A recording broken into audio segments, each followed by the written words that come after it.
الله الرحمن الرحيم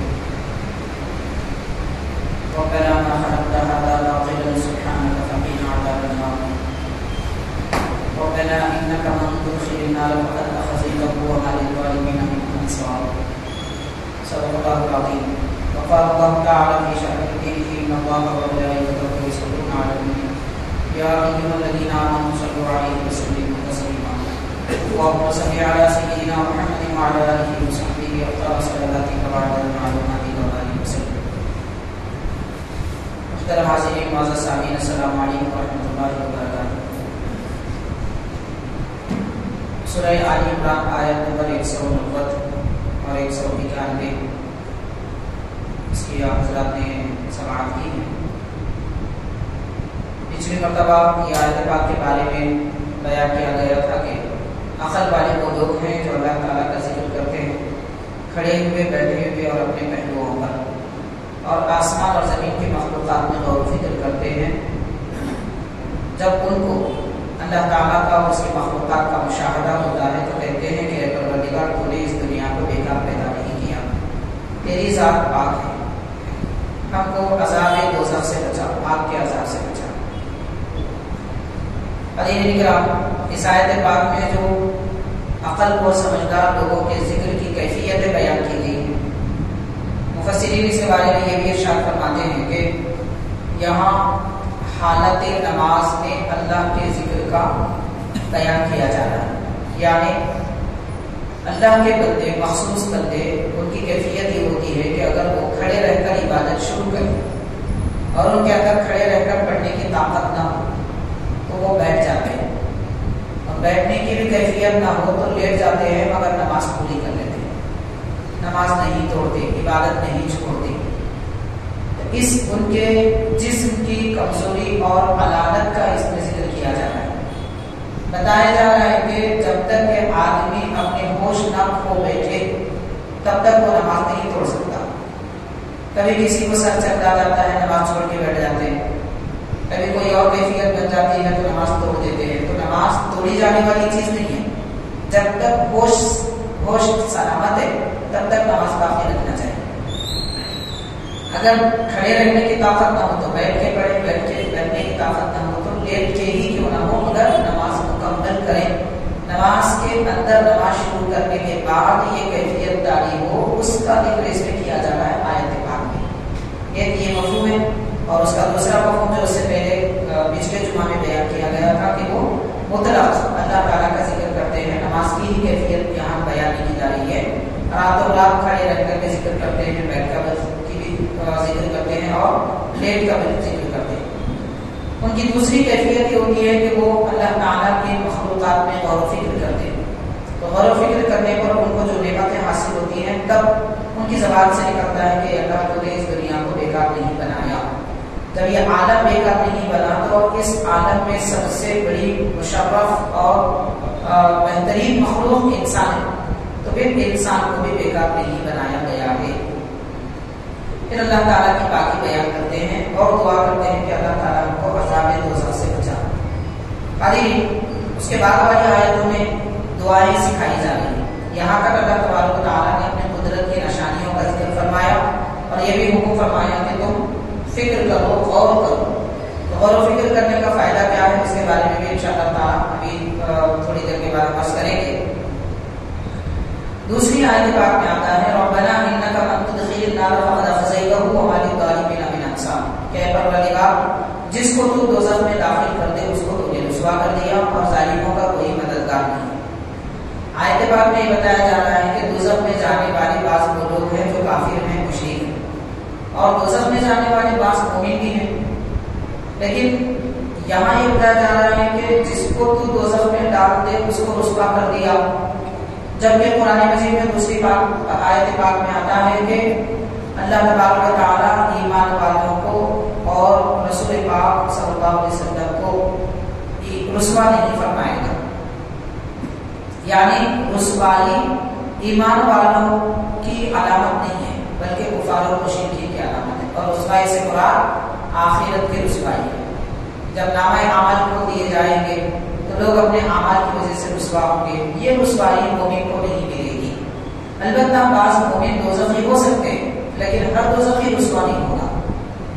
ظاہر ہے کہ گناہ کبیرہ کے مرتکب ہے، جھوٹ بولے تھے، دھوکہ دیے تھے اور سارے گناہ کیے تھے، تو پھر ایسے لوگ دوزخ میں جائیں گے ضرور اپنے گناہوں کی سزا پوری کرنے کے لیے، لیکن رسوا نہیں ہوں گے۔ تو یہاں جو بندے کہہ رہے ہیں کہ اللہ جس کو تو دوزخ میں ڈال دے اس کو تو نے رسوا کر دیا، یعنی رسوائی اس کی مقدر ہے، اس سے وہ لوگ مراد ہیں جو ہمیشہ کے دوزخی، یعنی ایک مرتبہ وہ دوزخ میں چلے جائیں تو پھر دوبارہ دوزخ سے نہیں نکلیں گے اور وہ کافر ہے، مشرک ہے۔ باقی دوسرے اور مذہب کے لوگ ہیں، لیکن جو زندگی میں ایک مرتبہ بھی کلمہ طیبہ صرف دل سے پڑھ لے وہ مومن ہے، گناہوں کی وجہ سے دوزخ میں جا سکتا ہے لیکن دوزخ میں ہمیشہ نہیں رہ سکتا، بشرطے کہ اس کا خاتمہ ایمان پہ ہوا۔ یہ بھی لازم ہے، زندگی میں تو مومن تھا مگر ایمان کے وقت میں خاتمہ کے وقت میں ایمان نصیب نہیں ہوا، پھر ایسے شخص کے بارے میں بھی یہی فیصلہ ہے کہ وہ ہمیشہ کا دوزخی ہے اور وہ رسوا ہے۔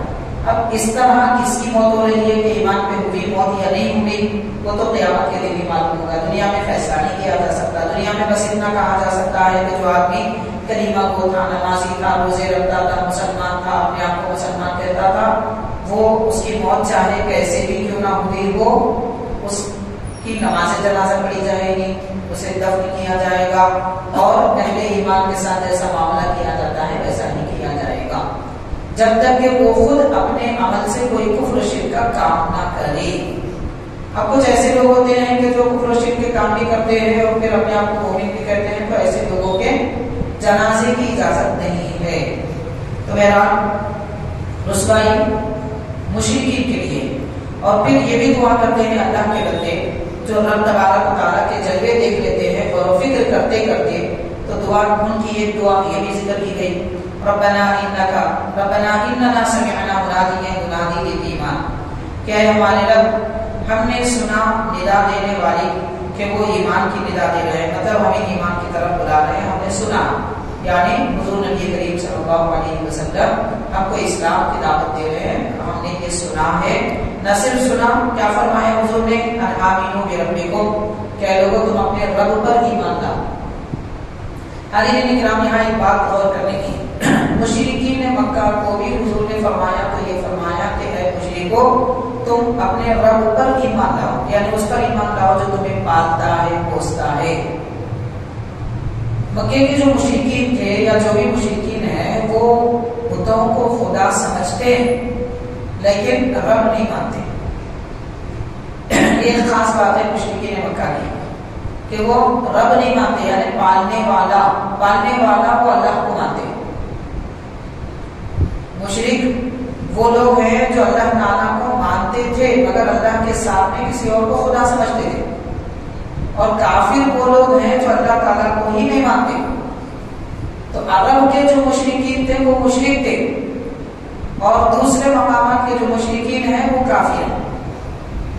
تو کفر اور شرک میں فرق یہ ہے کہ اللہ کا انکار ہی کر دے تو وہ کفر ہے، اللہ کو تو مانے لیکن دوسروں کو شریک کرے تو یہ شرک ہے۔ کفر ہو یا شرک دونوں کی بخشش نہیں ہوگی، مشرک ہو یا کافر دونوں کی بھی بخشش نہیں ہوگی۔ تو حاضرین کرام، یہ لوگ مانتے تھے کہ پالنے والا اللہ تعالیٰ ہے، اسی لیے قرآن مجید میں بارہا آیا ہے کہ مشرکین جب سمندری سفر کرتے تھے کشتیوں میں، اچانک کوئی موج آ جاتی تھی تو ایک موج دوسرے سے مل جاتی تھی، یا موج جو پانی کی آئی ہے وہ ان پر چھا جاتی تھی، ابھی پانی ان کے اندر گرنے والا ہوتا تھا، اس سے پہلے وہ پکارتے تھے اے اللہ رب تو ہماری مدد فرما، تو پانی چھڑ جاتا تھا۔ یعنی ان کو بھی یقین تھا کہ اللہ تبارک و تعالیٰ موجود ہے، اسی نے سب کو پیدا کیا، وہی سب کی پرورش کرتا ہے، مگر بتوں کو بھی خدا مانتے تھے، اس لیے مشرک تھے۔ اللہ کو رب مانتے تھے، اس لیے سرکار نے فرمایا کہ جس کو تم رب مانتے ہو اس پر ایمان لاؤ، اس کو معبود بھی جانو۔ رب تو تم مانتے ہیں مگر عبادت بھی اسی کی جاتی ہے جو رب ہے، یہ تسلیم کرو۔ تو سرکار نے مشرکین مکہ کو یہ تعلیم دی، ان کو الوہیت کی تعلیم حضور نے نہیں دی، ربوبیت کی تعلیم ان کو نہیں دی بلکہ الوہیت کی تعلیم دی، یعنی یہ سمجھایا کہ اللہ تعالیٰ کی ہی عبادت ہوتی ہے، اللہ کے سوا کسی اور کی نہیں ہوتی۔ اور ان مشرکین کو رب کون ہے یہ بتانے کی ضرورت نہیں تھی، وہ مانتے تھے کہ رب کون ہے، اللہ تعالیٰ کو ہی رب مانتے تھے، اس لیے کہ حضرت ابراہیم علیہ السلام پہلے ہی یہاں تشریف لا چکے تھے، اور ابراہیم علیہ السلام کے دین کو بدلتے بدلتے ان لوگوں نے کفر و شرک تک، بت پرستی تک لایا تھا، مگر اللہ تعالیٰ کی ربوبیت کے قائل تھے جو حضرت ابراہیم علیہ السلام نے ان کو سمجھایا تھا، اس لیے حبیب پاک صلی اللہ علیہ وسلم ان کو حضرت ابراہیم علیہ السلام کی تعلیم کی طرف ہی لے جا رہے ہیں کہ ابراہیم علیہ السلام نے تم کو بتایا رب کون ہے، حضرت ابراہیم نے تم کو یہ بھی بتایا تھا کہ خدا وہی ہے، یعنی اسی کی عبادت ہوتی ہے، لیکن تم عبادت کسی اور کی کر رہے ہو، مت کرو، اس لیے فرمایا ان آمنوا بربکم، تو بندے کہتے ہیں خدا کے پروردگار ہم نے ایمان لایا حضور پاک صلی اللہ علیہ وسلم پر اور آپ کے فرمان پر، فاغفر لنا ذنوبنا، تو ہمارے گناہوں کو بخش دے، یعنی ایمان ایک ایسی دولت ہے کہ اس کی وجہ سے گناہ معاف ہوتے ہیں۔ حدیث پاک میں بڑی مشہور بات ہے، حضور پاک صلی اللہ علیہ وسلم نے فرمایا کہ ایمان لانے سے پہلے جتنے جیسے گناہ تھے سب کے سب ڈھا دیے جاتے ہیں، کفر شرک یا گناہوں کی کوئی عمارت کا نام و نشان نہیں رہتا اگر کوئی ایک مرتبہ بھی لا الہ الا اللہ محمد رسول اللہ صلی اللہ علیہ وسلم پڑھ لے، یہ ایک ایسا کلمہ ہے کہ انسان کو بے انتہا پاک و صاف کر لیتا ہے، اس لیے سرکار نے ارشاد فرمایا اکثروا قول لا الہ الا اللہ، اے لوگوں کلمہ طیبہ بہت زیادہ پڑھتے رہا کرو کیونکہ اس سے ایمان میں تازگی پیدا ہوتی ہے۔ تو کہا کہ پروردگار ہمارے گناہوں کو بخش دے، وکفر عنا سیئاتنا، اور ہماری خطاؤں کا کفارہ ادا فرما، کفارہ کر دے۔ کون سے ایسے گناہ ہیں کہ جس کی وجہ سے جن گناہوں کا کفارہ کون سے عمل بنتے ہیں، گناہوں کا کفارہ کون سے عمل بنتے ہیں، یہ بڑی تفصیل ہے، ان میں سے بہت سارے اعمال ہیں، تو گناہوں کا کفارہ ایک الگ چیز ہے، گناہوں کی معافی ایک الگ چیز ہے۔ مثال کے طور پر اگر کوئی گناہ کر لے اور فوراً استغفر اللہ پڑھ لے تو یہ گناہوں کی معافی ہوئی، کسی سے گناہ ہو جائے اور اس کے بعد وہ نماز پڑھ لے یا خیرات کر دے یا کسی کی مدد کر دے تو یہ گناہوں کا کفارہ ہے۔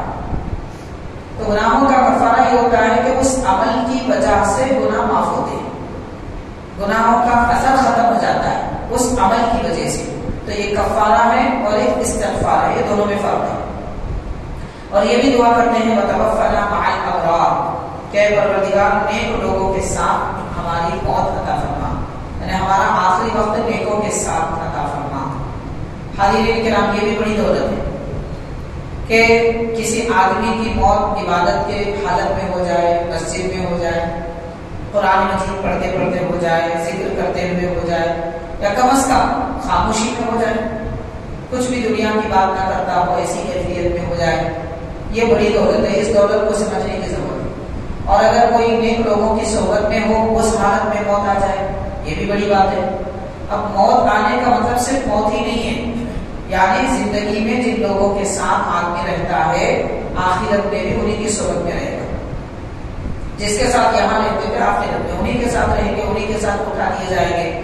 تو نیک لوگ یہ دعا کرتے ہیں کہ نیکوں کے ساتھ ہمیں وفا عطا فرما۔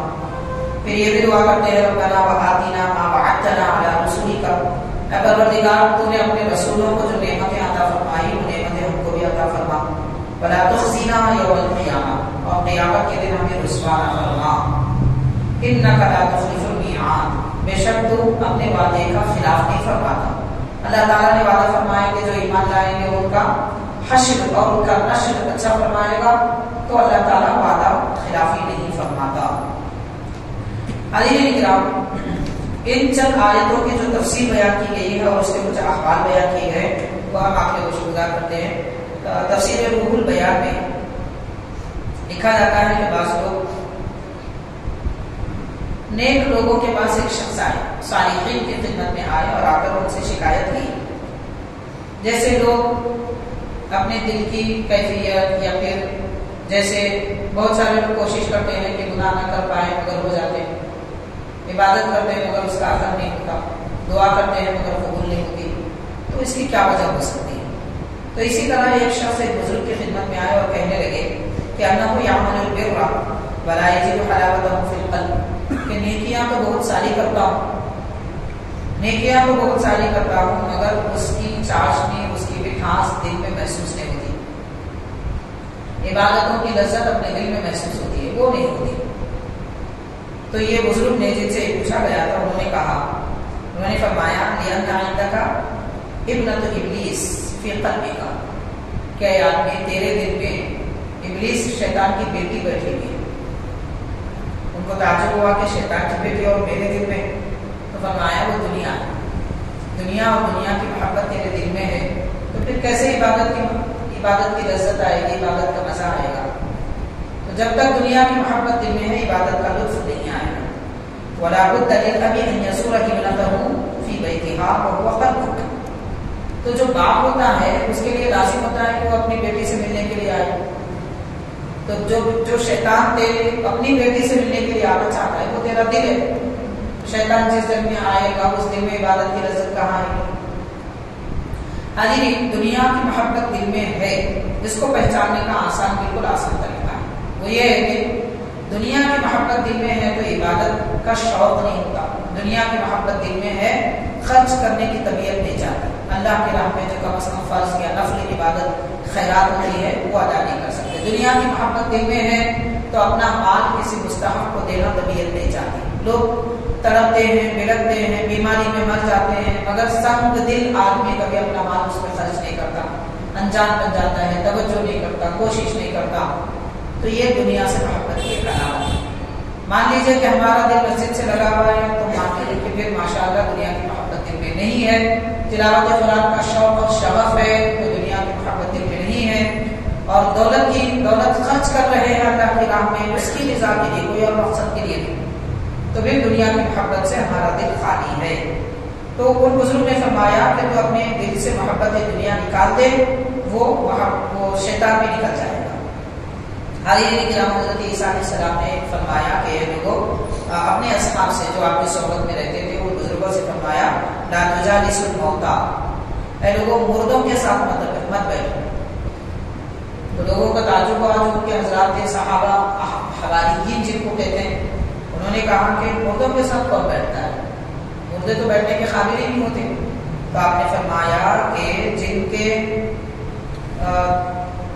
اگر تم مردوں کے ساتھ بیٹھو گے تو تمہارے دل مر جائیں گے، اور مردے وہ لوگ ہیں جو دنیا سے رغبت رکھتے ہیں اور دنیا کی محبت رکھتے ہیں، دنیا کی طرف ان کا میلان ہوتا ہے اور دنیا سے محبت رکھتے ہیں، یہ مردہ لوگ ہیں، ان کی صحبت میں مت بیٹھو۔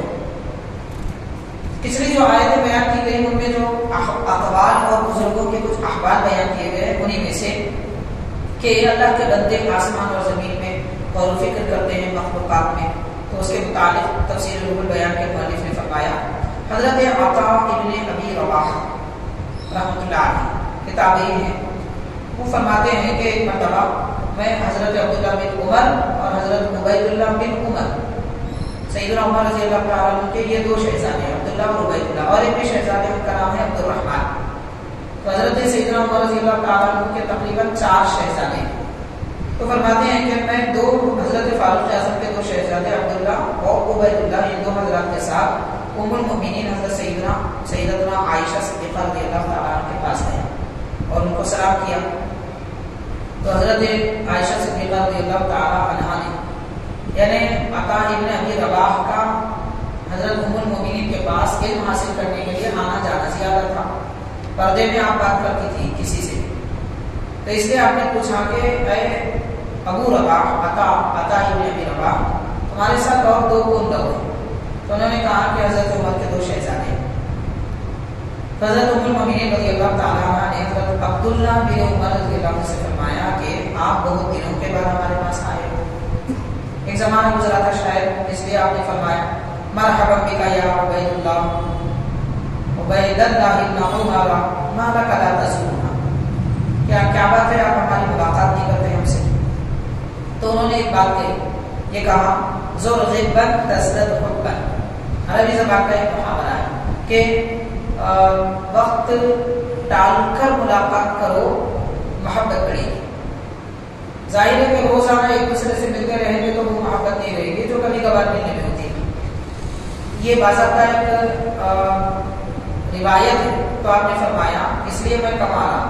تو حضرت عبداللہ بن عمر رضی اللہ تعالیٰ نے کہا کہ ام المؤمنین یہ باتیں تو ہم کرتے ہیں آپ کوئی ایسی بات بتائیے حبیب پاک صلی اللہ علیہ وسلم کی کہ جو بہت زیادہ تعجب کی ہے، ہم کو تعجب میں ڈال دیں، ہم حضور کی ایسی بات سننا چاہتے ہیں۔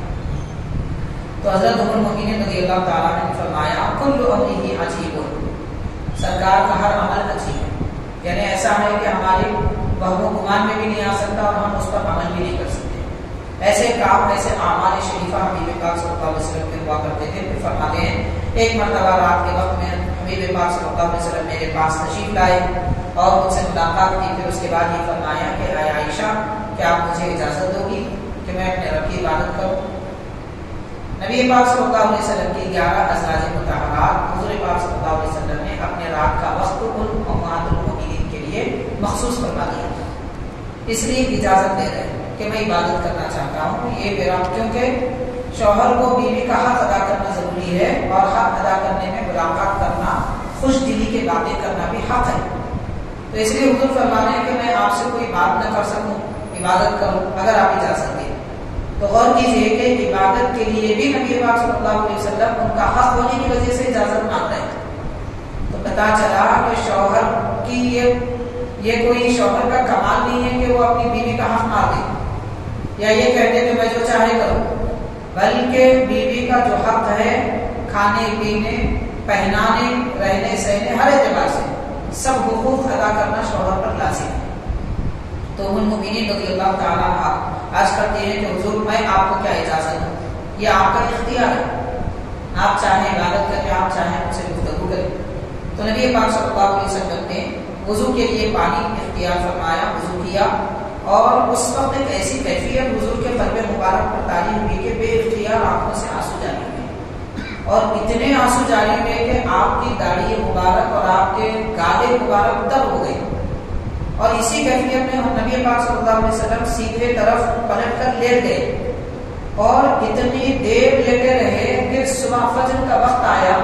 حضرت بلال رضی اللہ تعالیٰ عنہ نے جب دستک دی، حضور پاک صلی اللہ علیہ وسلم نے دروازہ کھولا، حضرت بلال دیکھ کر عرض کرتے ہیں کہ حضور آپ اتنا رو رہے ہیں، یعنی رات ساری نبی پاک صلی اللہ علیہ وسلم کے رونے میں گزر گئی۔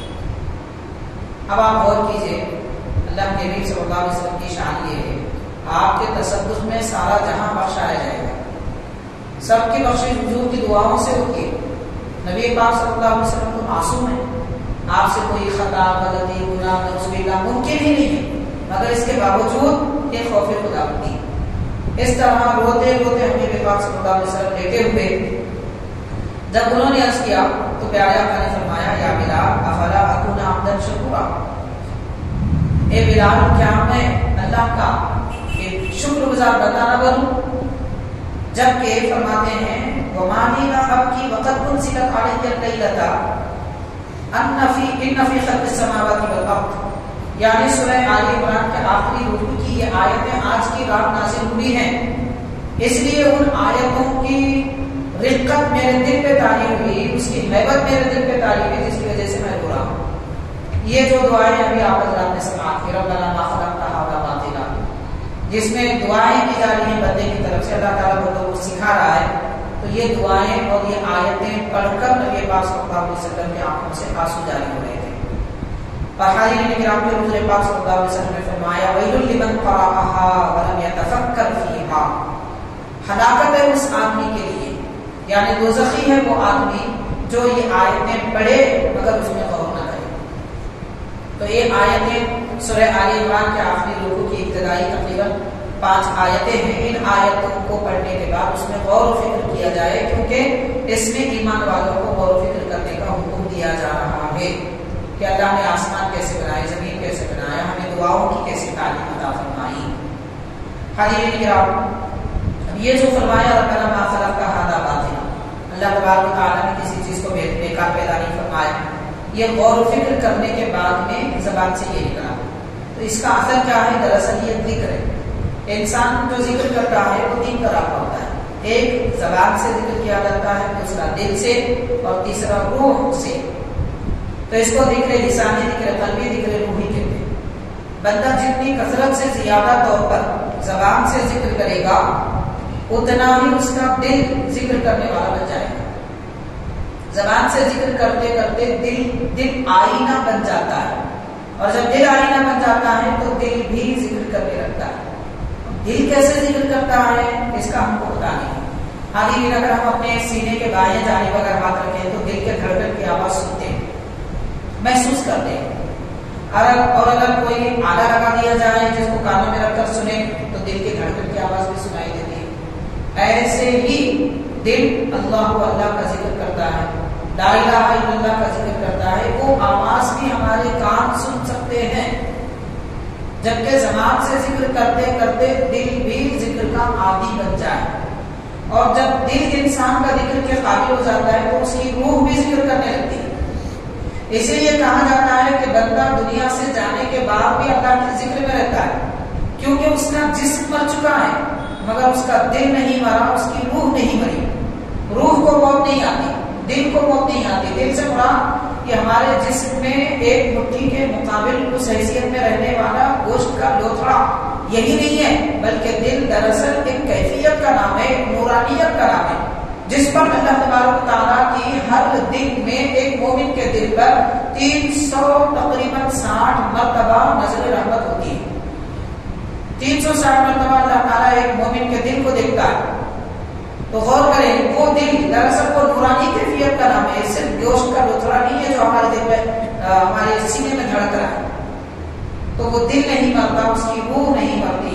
اسی لیے ذکر زبان سے کیا جائے, دل سے کیا جائے اور روح بھی اس کی داخل بن جائے گی. اور یہ بھی فرمایا گیا کہ جب بندہ اللہ تعالیٰ کا ذکر دل سے کرنے لگتا ہے تو اللہ تبارک و تعالیٰ کی توحید اس کے دل میں چھا جاتی ہے. یعنی ہر طرف اللہ تبارک و تعالیٰ کی وحدانیت کے جلوے اسے نظر آتے ہیں. ہر کارساز حقیقی کو اللہ تعالیٰ کو مانتا ہے, اللہ تعالیٰ کو ہی کارساز حقیقی مانتا ہے. کیسے؟ اس کی ایک دو مثالیں میں آپ کو بتا سکوں گا.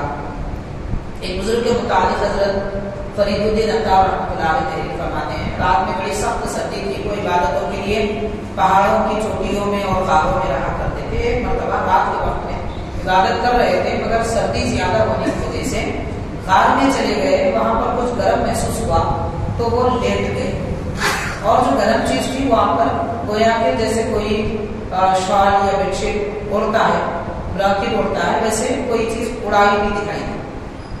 رات گزر گئی. جب صبح نماز کے لیے آپ جاگے تو محسوس کیا کہ وہ ایک بڑا اژدہا تھا جو آپ پر چھا گیا تھا, اس کا کچھ حصہ آپ کے جسم پر آ گیا تھا. تو آپ سے پوچھا گیا آپ کو خوف نہیں ہوا؟ تو فرماتے ہیں جب میں نے اسے دیکھا تو مجھے محسوس ہوا کہ اللہ تعالیٰ کارساز حقیقی ہے.